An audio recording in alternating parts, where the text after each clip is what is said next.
আচ্ছা আপু, জাকির ভাইয়ের কেক যখন প্রথম খেয়েছিলেন তখন আসলে কেমন লেগেছিল? একদম মনের সাথে দিয়ে দিবেন। না থাক, এই বিষয়ে প্রশ্ন করেন না। জাকির ভাইয়ের কেক বা আমার কেক আর জাকির ভাইয়ের কেক তো কিছু না। আচ্ছা জাকির ভাই, আপুর কেক কি ট্রাই করার? আসলে আমি যখন এখানে আসি, আপনারা দেখতেছেন আমার যে অবস্থা, আমাকে এই জায়গা থেকে নড়তে দেয় না কেউ, এমন অবস্থা। আমার একটা কেক দিয়ে যাইতে হবে। আমার যখন শেষ হয়ে যায়, মানে শেষ হওয়ার পথে, তখন বাকি সবাই শেষ হয়ে যায় মোটামুটি, আলহামদুলিল্লাহ।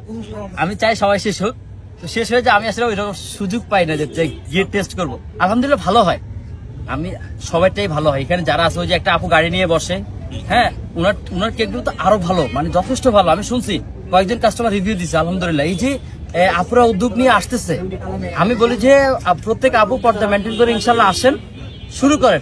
ঢাকা শহর হচ্ছে এক্সপেন্সিভ শহর, হাজবেন্ডের সাথে যদি ওয়াইফরা যদি একটু সহযোগিতা করে, আসলে প্রবলেম হয় না।